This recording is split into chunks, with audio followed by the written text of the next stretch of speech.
yaa Abiy Ahmad maa of hin kabanye hammeenyi kan kee kun maasitti mul'an gaafa dura dhuftu an Oromoon jenne dhuftee ji'a shanitti guutumatti nun ganne finxaaleeyyii faannoo Oromiyaan finne tooftaaf kana godhe jennee sin obsine lafa Oromoodhaa baay'ee hin saamsifne maaliif kuni ta'a jennee sin gaafanne maana gaafattaniif shanee nuun hin jenne kan lama gaafate jumlaadhaan hin fitne warra kaanis guurtee mana hidhaan guunne saboo Oromoon tuni maaluma si goone Oromollee dhiisii rabbi maan sodan dhiini namaa jigumaaf sitti mul'an Wallaggaa fi Walloon guutumatti dhume waan biraa dadhabnus seenaadhaaf si keenya waan gochaa jirtu kana akka hin dagan mootii moototarraa rabbumaaf dan akka kufuuf jirtu takkaa hin shakkin zaalima zalaalam takkaa hin argin nuufi si jiddutti wanni takka nafne imimmaan harmeedhaa takkaa lafan banne daaraa taatee baddaa tana akka hin shakkin yoo feetes dhagayi nuti sitti himne gochaa kan kee kana akka hin dagan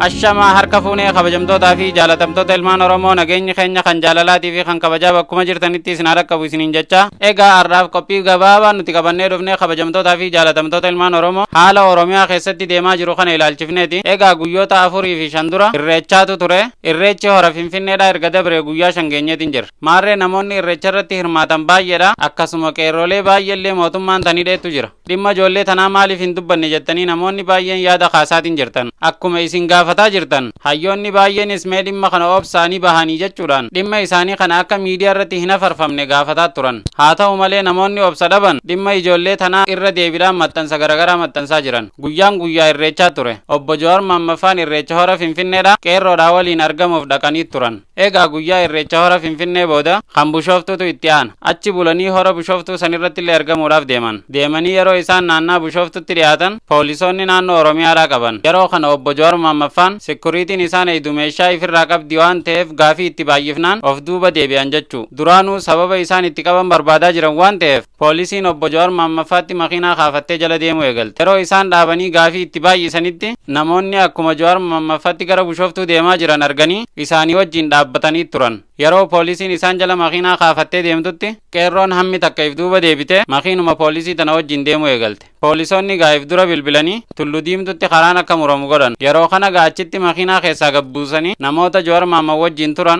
sekuriitii fi eeydota Jowaar Mammad jechuu bakka san irratti gaa ijoolleen kan qabamte akka odeeffannoo qabnutti obbo Jowaar Mammad ijoolleedhaan meeshaa hiikkadhaa yeroo isiniin jaan hiikkadhaa akka jeeni dhaameefittu dhagahamaa jira haa ta'u malee ijoolleen gabbuuteetuma meeshaa nagaan hiikkatte ijoollee Jowaar bira jirtu guututti hundaa'uudhaan ijoolleen makiinaa kaafattee wajji gaddufteelleen qeerroon biraa dabalamte gara nama 17 oliiti yeroo sanitti kan qabamee hidhame jechuu walumaa galatti ijoolleen hedduudha eenyutu eenyu maqaa ammatti wanni isiniif himnu hin jiru haa ta'u ammoo suuraalee as keessatti argitan kanarraa jarri kun warra hidhaa jiru san keessaayi kanaafuu hundi keessanuu bakka jirtanii dhimma isaanii kanaaf sagalee akka taatan isin gaafataa jiranii sagalee tahaa fi isin hin jenna egaa gama biraatiin kabajamtootaa fi jaalatamtoota ilmaan Oromoo Jowaar Mammad jarri ni beekaa sodaataniituma dubbiin nutti baay'ate jaaniituma ijoollee hubadii maleedha hidhan waan ta'eef diraayivaa isaa qofa waliin dhiisanii digaa obbo Jowaar Mammad akkasitti galee baga rabbi nagaan galche waan akkanaatu jira gaadhimmi kun namoonni baay'een hin dubbatinaa jennaanuma haga har'aa osoo hin dubbatin usne ijoollee amma hidhamte tana keessa warra qormaata barana intiraansii qabufaatu jira kana waan ta'eef sagalee akka taataniif gamanumaan isin yaadachiisa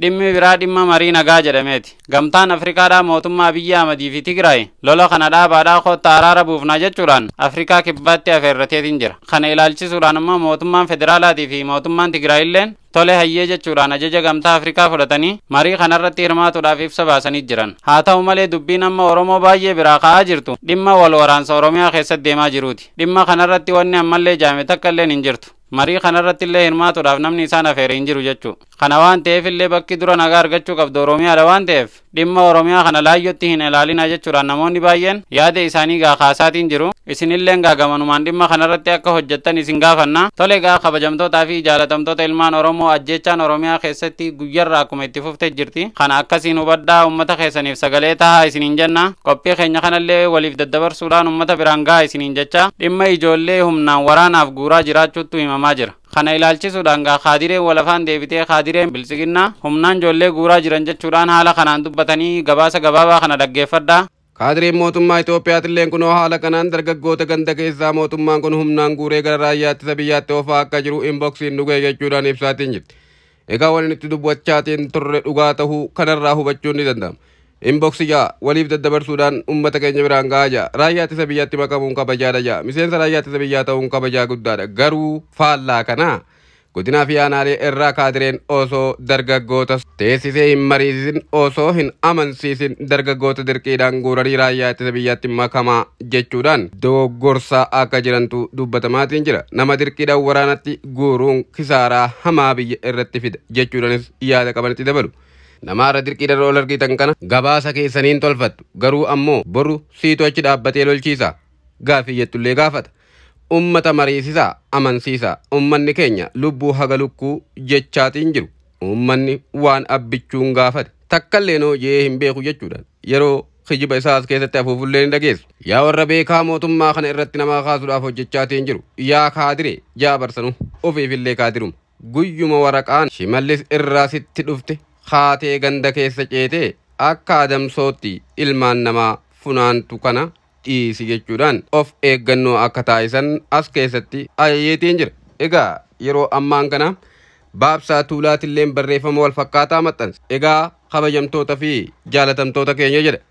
Dargiin deebiteetiin jirti jaa. Oromiyaa bakka adda addaa irraa dargaggeessa dirqiidhaan haadha boochisaa gara waraanaa guuraatiin jiru. Ganda hunda irraa nama 30 fidaa jedhanii guuraatiin jiru jechuudhaan dubbatu. Dhugaadha. Godina Jimmaa keessattillee wanti wal fakkaataan dubbachuudhaan aktivistoonni Jimmaa yeroo garagaraatti gabbaanii dubbachaa akka turan yeroo garagaraatti gabaasa keessatti isiniif dhiyeessaatiin turre. Baabsaan itti fufa. Maallaqas ummata ofiiyyuu waan takkallee nyaatuu hin qabne kana dirqamaan hanga qarshii 2000 kennitan malee jedhanii dirqaa akka jiran odeessaaleen nu gahanni jiran jechuudhaan maxxansa isaa kana maxxansa. Kuni waan Oromiyaa guutuu keessatti ta'aa jirudha jaa baabsaan. Egaa yeroo ammaan kana haala kanaan dargaggoota keenya gara waraanaatti guuraa akka jirantu dubbatamaatiin jira. Warri kun ammoo akka jechaatiin jirutti barattoota barana intaraansii fudhachuudhaaf jiran gara bakka godinaalee yookaan magaalota biraatti akka fudhataniif aayinyi itti kennameetiin jira. Barattoota barana qormaata intaraansii fudhachuudhaaf jiran irratti shirri dalagamaa akka jiru isa beeytonni himaatiin jiru. Barattoota kana bakka biraatti fattanamtan jechuudhaan gara soofanii yeroo isaan qormaata isaanii xumuranitti achumaan leenjii waraanaa akka kennuu fi deeman dubbataniitiin jiru. Akka barattoonni bakka adda addaa jiran yaada nu biraan gahaa jiranitti bilbila keessanillee fuutanii hin deemina waan jedhu kaadiroonni akka dhaamaa fi jirantu dubbatamaatiin jira. Kana jechuun odeeffannoodhaan ala akka taatanii fi maatiin keessanillee akka homaata akka hin dhageenye gochuu jechuudha. Egaa kanarra dhaabbannee yoo ilaallu barattoonni godinaalee Oromiyaa bakka adda addaarraa garas deemuudhaaf deeman leenjii waraanaa fudhatanii achumaan gara lolaa akka deemuudhaaf jirantu dubbatamaatiin jira. Kana ammoo ummanni keenya of eeggannoo godhee yookaan of eeggannoo taasisaa itti deemuutu gaariidha jennee gamanumaan hubachiisuu feena. Egaa kabajamtoota fi jaalatamtoota ilmaan Oromoo godinaalee Oromiyaa hundarraa yeroo ammaan kana dargaggeessa ganda keessa jiru hundaa'uu guuruudhaan gara waraanaa oofaatiin jiru. Kana waan ta'eefis ummanni keenya of eeggannoo akka taasiftan dargaggeessi biyya keenya keessa jirtan ofiifuu umriin keessan kan hin gahin waan mootummaan koottaani mari'annaa jedhee walitti isin qabee olii gadi isin oofee dirree waraanaa sanitti isin ficcisiisuuf hin qabu. Kanarraa of qusadhaa dhaamsa kenna. Duulli ilmaan Oromoo dirqiidhaan gara adda waraanaatti geessuu fi saamichi maallaqaa maqaa raayyaa ittisa biyyaatiin mootummaadhaan raawwatamu